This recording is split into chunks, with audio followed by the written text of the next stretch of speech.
The situation in the Middle East is getting even more insane. In case you didn't know, there's been a whole lot of conflict happening in the region. It all has gone back a while, if anyone is familiar with the region, but within the last year, since October 7th, after what happened with the Hamas-led people going into Israel, and then that started a ground invasion of Gaza, which caused a ton of controversy as the world was initially with Israel, and then said that, hey, this might be taking it too far. Well, they continued what was going on in Gaza. And then there was the situation a couple months ago with Iran firing, I want to say close to 1,000 missiles that all got intercepted by the Iron Dome.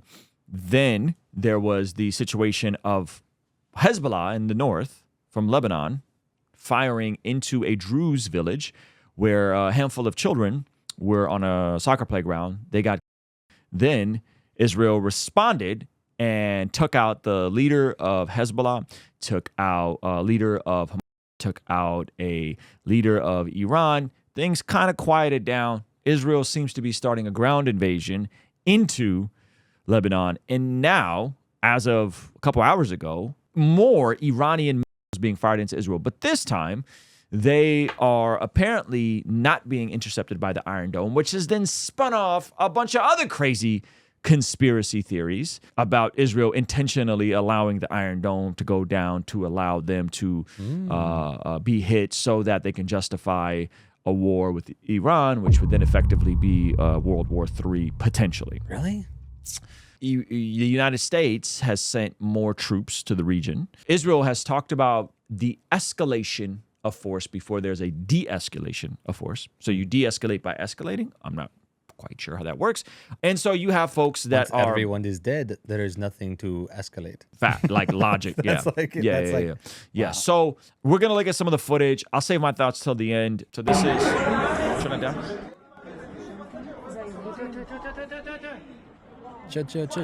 Chill. That's crazy. That's... hitting. I believe that's Tel Aviv or just north of Tel Aviv. There was also, right before this, an attack in Jaffa down south. Oh my gosh.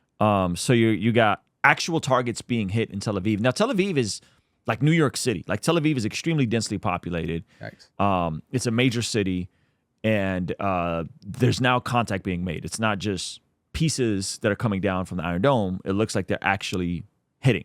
In Jaffa, there was around the same time an attack happening with, I want to say, a handful of people that got badly injured or when a terrorist attacked. So this is all like happening at the same time. And there's also the tie-in of claiming that the red heifers coming from Texas was an influence in terms of what they did, because they feel like the red heifers are going to usher in Israel's return to the Messiah. There's been some documentation. So they around believe that too?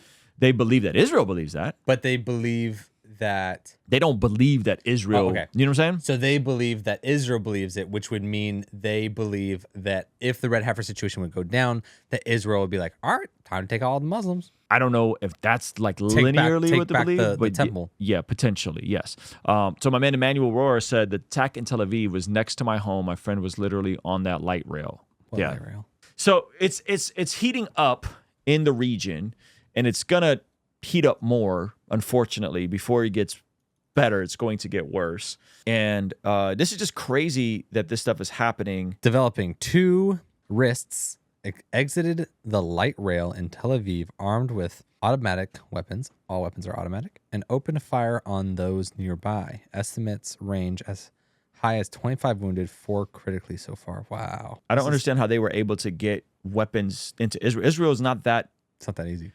Yeah, like they don't have the same firearm rights here. Yeah. So that just goes to show, like, you can try to ban...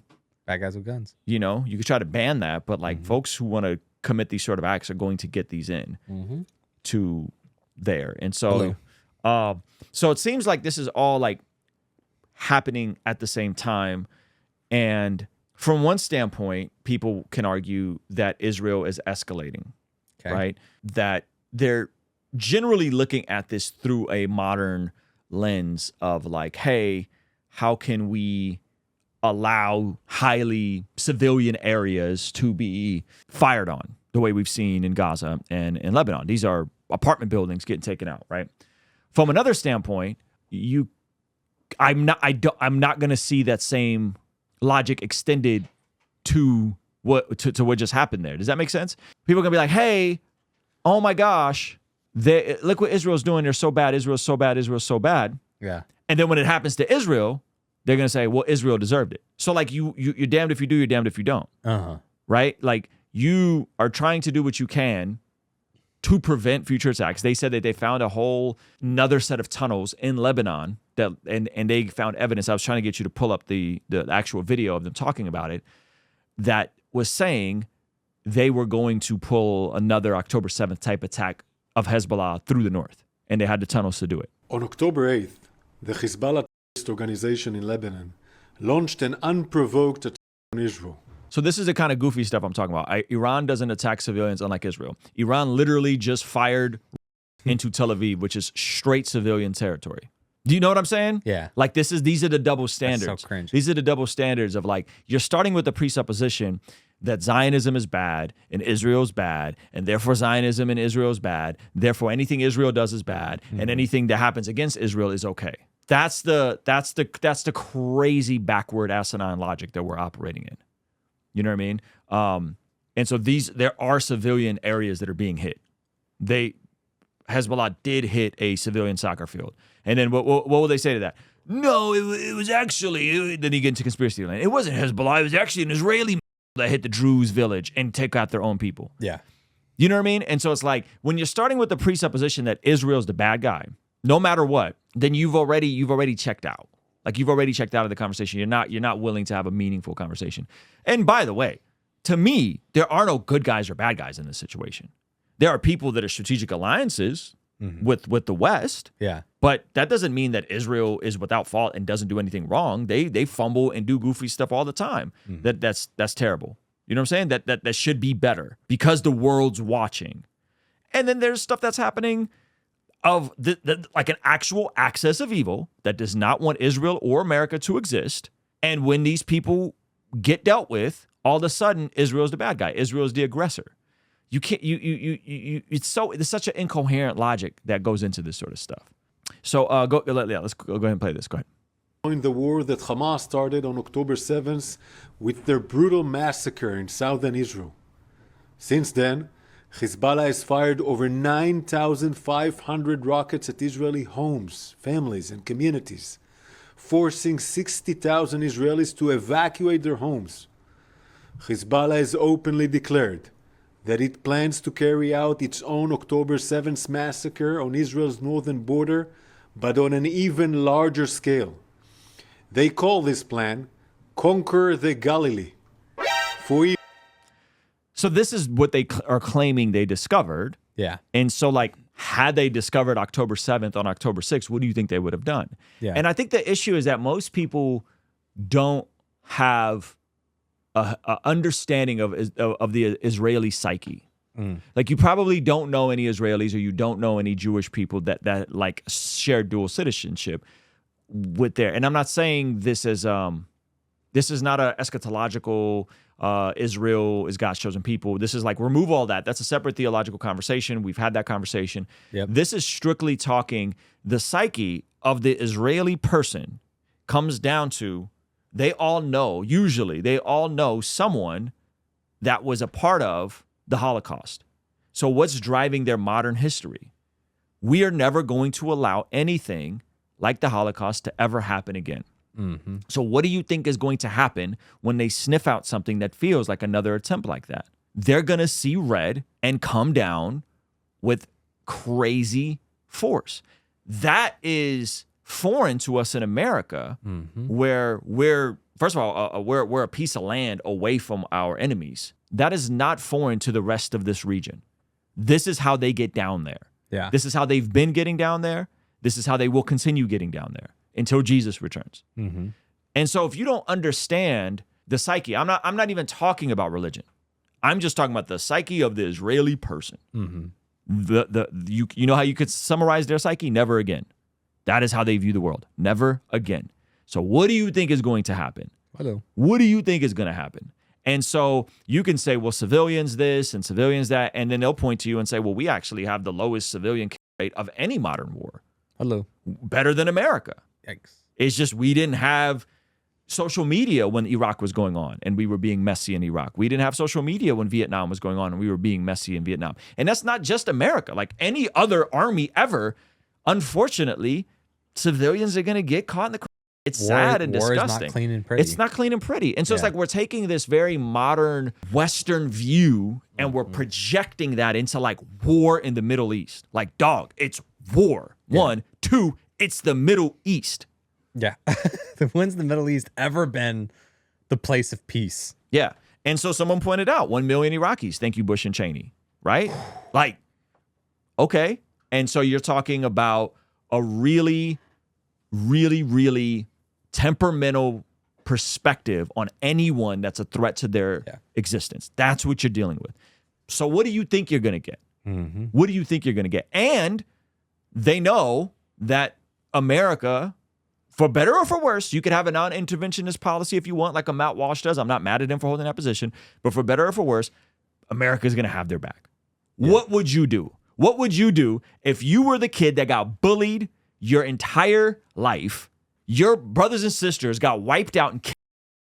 You made it, and now there's the tension of new bullies messing with you, and there's been constant, and now you hit puberty and you got shredded, and you took up MMA.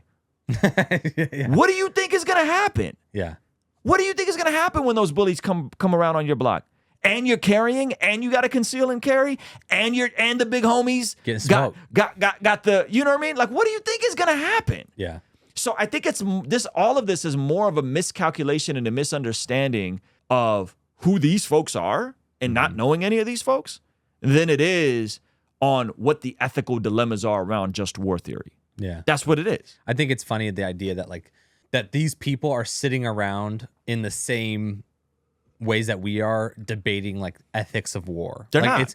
It's just like such a different paradigm that people are coming from in the West, and to have this like moral hierarchy while living in the West is kind of crazy. Like to be chilling in the daggone Ohio and being like, well, I'm mad at Trump and Israel's coming generational side. Yeah.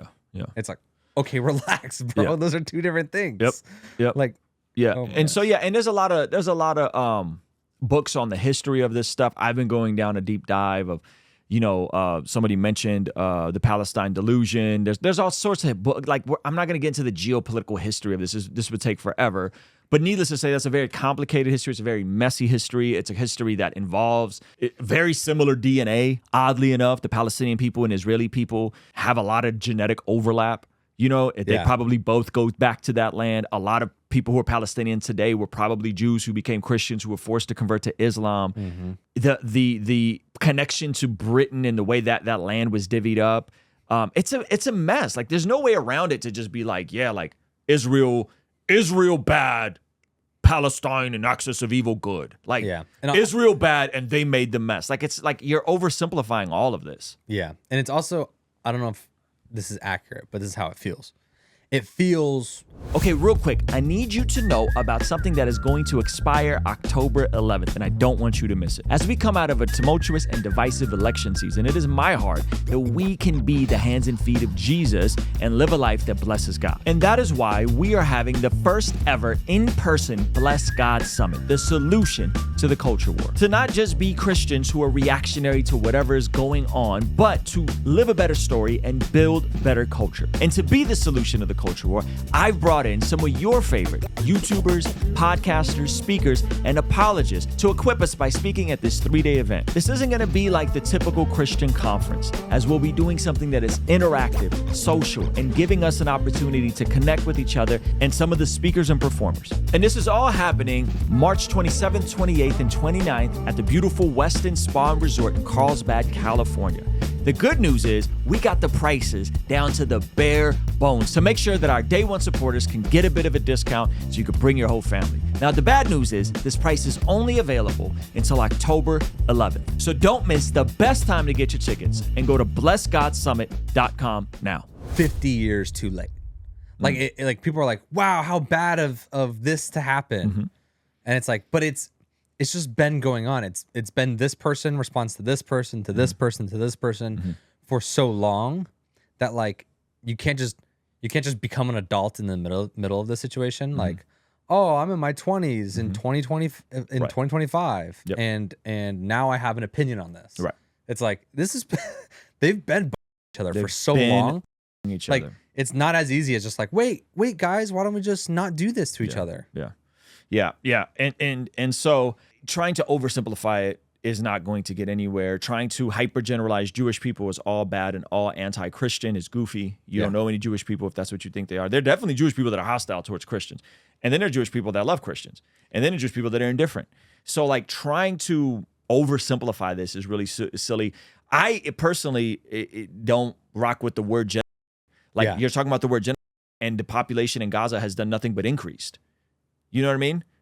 Which is like, make that make sense for me. Yeah. The population has increased. And no, it's not because people from the West Bank were displaced to Gaza. No. They keep having babies because they can eat and have food. Yeah, I looked up the definition and it didn't make sense. That word doesn't make sense in that term unless you believe it's a war of Jews wanting to take out Muslims. Yep. That's the only way that word makes sense. Yep. Because I think it says the word genocide comes from Greek, which means race, tribe, or whatever, or nation, or whatever. And so it's like, it doesn't really, like, if they wanted to take out the nation of Gaza or whatever Gaza is, they could do it pretty easily, you know? And so it's like, yes, if they wanted to commit, they would have committed a long time ago. Yeah, and that's what I'm saying is that, like, yes, there's civilian casualties, but that doesn't push it over to the line of... Right.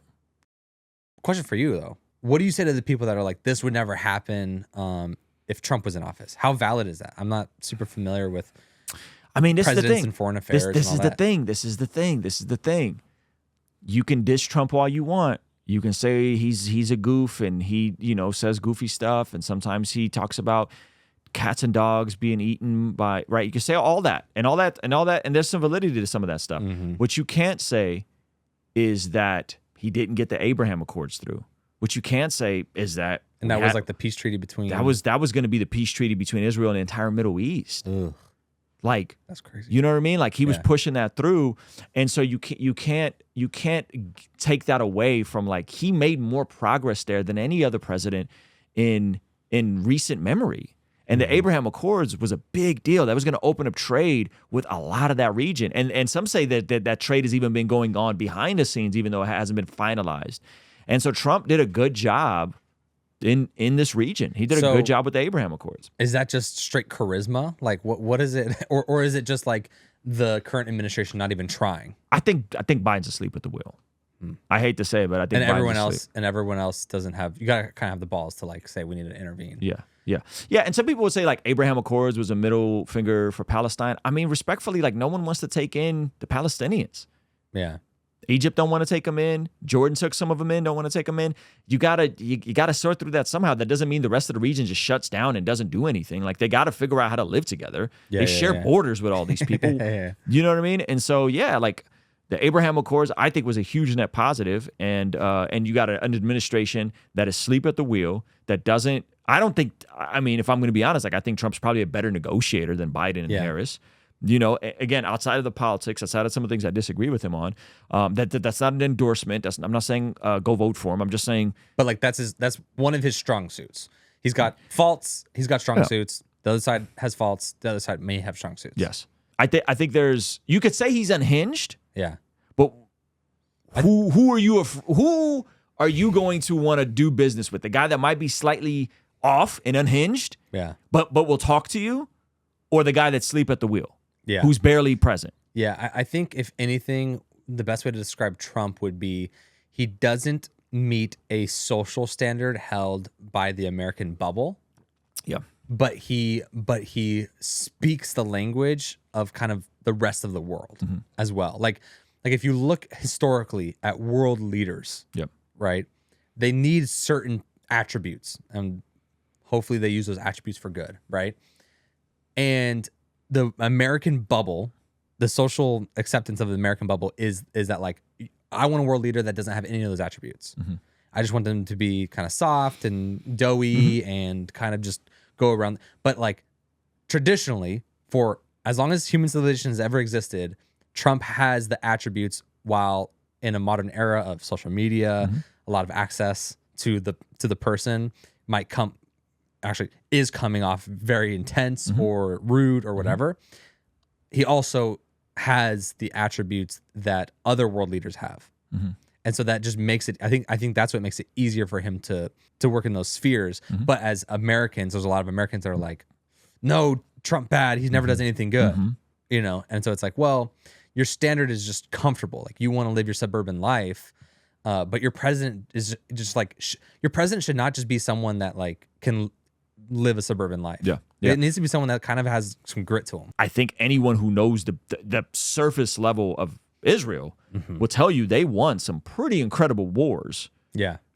consistently and gave a lot of that land back in a way to broker peace. Do you think America should still protect Israel, like using finances and all that? That's a complicated question. Yeah. Like here's what you got to think about: what other allies do we have in that region? How much does that region being stable? How important is that to us? What happens if Israel collapses as a country? What ideology will spread? Yeah. And are you okay with that? And are you okay with what's going on in the UK right now? And are you right? Because so those are really difficult questions to deal with, right? So that's interesting. You're pointing out that it's possible that Israel is kind of this Western stabilizer in the East. That they have these because they have these values. A lot of the Saudi nations can't control them. Exactly. The UAE can't control them. Yeah. You know what I mean? And so because they have these polar opposite approaches to things, there's like that nation being there is almost a stabilizer. Whereas if they were to get taken over, that's exactly how we view Israel. That's literally why we got their back. I didn't know that. You're in a part of the world that has a lot of tension, and you need an ally there. They're you could argue one of the only democratic republics there where LGBT people aren't being hung from freaking roofs. So what would I'm using that as an example of like, it's a pluralistic society. Exactly. It is a Western secular culture. Yeah. Even though it's Israel and people want to, you know what I mean? But it's a secular Israel society. bad. It's like, but like most Americans wouldn't be able to live in anywhere but Israel. Yes. Without dying. Yes. So do you think, what would happen if Israel went goodbye? Would it just become kind of a, like if everything just became how it is, like, do we need, and I'm not saying we should get rid of Israel. I'm saying, do we need an ally in that area? Like, what would happen? Are we worried that if there was no kind of someone setting the tone for Western values there as well, that then we'd be worried about like them all coming together and being like, let's take out the U.S.? Is like, are we worried? Yeah, that, I mean, or listen, is it just be like a backyard with no green grass? And it's just kind of like, I think that's a real concern. To push back to that, you could say, well, who made that region so unstable? And you could argue that the West did, from the establishment of Israel to America's interventionist policies. You could argue all that. You can make all those arguments, right? We went in to Iraq, destabilized that country even more. 1 million Iraqis are dead. We never found weapons of mass destruction. Whose fault is that? That's ours. You know what I mean? Yeah. So what creates that vacuum? You know, what's going to fill that vacuum? Radical Islam. Now, you could say, well, most Muslims are moderate and peaceful. Okay, fine. You could make that argument, but what do you think is going to fill that void? Who do you think is going to rise up in those places? Yeah. You think it's going to be a bunch of moderate people? You think it's going to be a bunch of peaceful people? So you have two options. The UAE and those nations, those like royal families and that oil money is going to run it, right? Which you see in Dubai, or you're gonna have just radical Islam run rampant. One could argue that Israel is helping to suppress radical Islam running rampant, and our presence there is helping to suppress that. You could argue that. Whether or not that is true or not is a different discussion. You know what I mean? And so I think there's a lot of folks who, like, one, you don't know any Israelis. Two, you've never been to Israel or that region at all. Yeah. So like, this isn't uncommon for this. I come from this region. Yeah. I grew up 1,000 miles from Israel. This is standard. Like all this, like, I can't believe they took their land. Yeah. What do you think happens What do you Yeah. think has been happening for thousands of years? Yeah. You think people haven't been taking other people's lands? You think there hasn't been conquest You think and just taking because people? you know about it? You think is- just because is you're in now it's America? happening? Oh Yeah. my gosh, they take you. What do you think has been happening? Wow, America's so forceful. It's like, it sounds like if we weren't there, the stuff would be happening anyways. We just know about it because we're there. Yeah, I would say- with that, because we have social media and Telegram, Yeah. and that's how this stuff is spreading. But you don't know that, again, 1,000 miles from there, less than 1,000 miles, the pogroms of Baku is why me and my family are out here. You know, you want to know something else? The small little itty bitty Armenian population was in Azerbaijan and just got displaced. 100,000 of them, 120,000 of them, 2 weeks before October 7th. Oof. You know what I mean? Why did that happen? Well, because there's been a destabilization in that region that goes back hundreds of years, fam. And it's not just Israel. It's that whole Sunni, Suki, Islam conflict, Armenian being the only Christian nation, Israel being there, but Israel is an allies with Azerbaijan. It's a big mess. It's a big cluster. Like, so this idea that like, oh my gosh, this happened. Like, fam, Yeah. there was just 120,000 Armenians that got displaced. None of y'all were talking about that in a region that's historically Armenia in Azerbaijan. Yeah. Armenia extended past to Azerbaijan once upon a time in the Armenian kingdom. No one's talking about, oh my gosh, they took their land in this autonomous zone. It's like, but you got a bleeding heart for Palestinians, Yeah. who the majority of them, statistically speaking, are supporting Hamas and have an issue with the West. Yeah. Like, stop it, fam. Like, what are we talking about? Like, you guys don't know anything about this part of the world. Yeah. And so you got a bleeding heart because Palestine told you that, like, Israel's the oppressor. You have no idea what's going on there and how complicated all that is. And I will say that I saw it the other way too, which was, and let me know if you disagree with this take, but I logged on to, Iran, Twitter, scrolling through, and someone said they had posted a video of the Palestinians in Gaza cheering as the bomb hitting Israel. And they're like, wow, this is the Palestinians celebrating as Israel's. And they're like, this is the type of people they are, evil. And I'm just like, you're doing the thing though. You're doing the thing that you don't want people to say to Israel. Sure. Which is that like Gaza's under attack by Israel and bombs are landing in Israel. The people that were in the country that is under attack is like, yeah. They're not like, oh, my heart breaks for Israel.